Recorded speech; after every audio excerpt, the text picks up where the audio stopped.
In my last video, I switched out letters of the English alphabet in hopes of shrinking the alphabet while maintaining comprehensibility. After that video blew up a lot more than I expected, you all had a lot of suggestions to make. If you didn't watch it, here's the whole thing in 3 seconds. In case you still miss it, here are the 7 changes I made in order. You should still go watch that video after this one, I promise it's really good. I thought all the changes I made were good, but clearly there's more to be done, so here's part 2 of removing English letters. First, I'll start with an amendment to a change I already made. A lot of people pointed out that the switch from J to G wasn't the best. G only makes the J sound when followed by certain vowels, so many of you suggested switching out the J for GI instead. This works pretty well when you have words like jump, jack, or joke, but I'm not a fan of the double I's that result from jive or jinx. I know I allowed the double I when replacing Y with I, but that was a different case since the I made different sounds. When you replace the J in jive with GI, it doesn't make as much sense. So to try and find common ground, I propose changing J to DG instead. DG almost always makes the J sound like in hedge or fudge, so simply adding a D to the front of these spellings makes the pronunciation a lot clearer. The only situations I can think of where DG doesn't make a J sound is compound words like floodgate or handgun. I don't think I saw anyone in the comments suggesting this, but I think it works. Another common suggestion was changing W to U or U to W.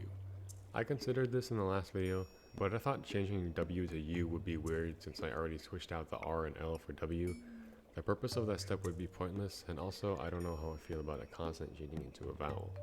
The spellings that I already thought were weird after changing R and L to W would be even worse. Like, look at this, it looks illegal. I'm much more on the side of changing U to W. It works well with words that previously had a QU, but I decided not to make the change because of OU pairings. After rethinking it, I don't think it would be that bad, so I'll change out U for W. Similar to the switch from V to B I made in the last video, some of you suggested also replacing P with B.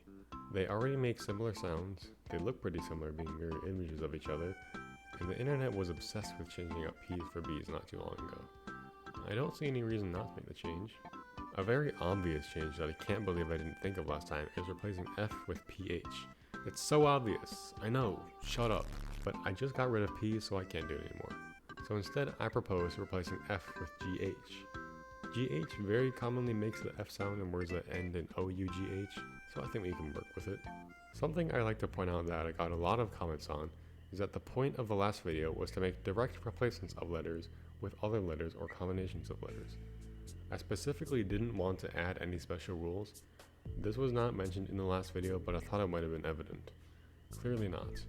Lots of people made suggestions like, replace C with S or K unless the C is followed by a K, then get rid of the C completely, also replace CH with T, SH, or SH depending, or change Y to I or E depending on the vowel that follows. I didn't want any of that. Choosing to replace a C with an S or a K depending on the pronunciation is already enough. CH becomes KH, still pronounced the same way. Ocean and cello are both spelled with an S. Sorry to anyone offended by this, I don't make the rules. Also, a lot of you were pointing out that my approach to removing letters was indeed not making English better, but making it much worse.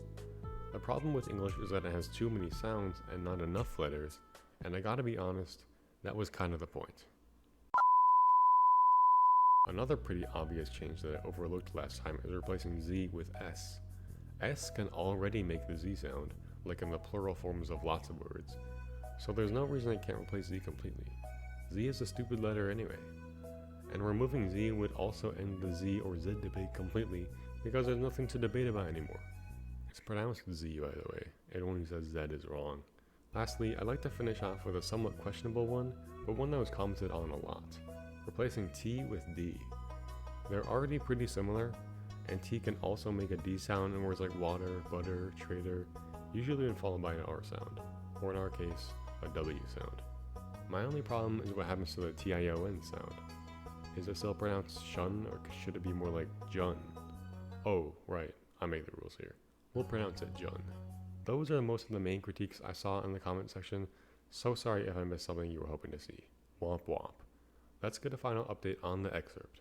And yes, I did miss some letter replacements in the excerpt last time, but I quadruple checked this time so it should be all correct.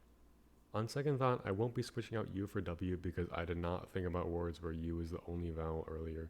Changing it for a W would create a lot of words without vowels, which I would like to avoid. Walwood Whitman has somewhere a fine and just distinction between wubbing by awamets and wubbing with personal wub. This distinction applies to books as well as to men and women, and in the case of the not very numerous authors who are the objects of the personal affection, it brings a curious consequence with it. That's another 4 letters down, bringing the count from 26 letters to 14, almost half of what it is normally. And I'm sorry to everyone who is disappointed that I didn't increasingly include the replacements in the script. It would take so many more takes to get it right, and I don't have that kind of time. Once again, here's your new keyboard. Thank you, you're welcome, goodbye. Like and subscribe.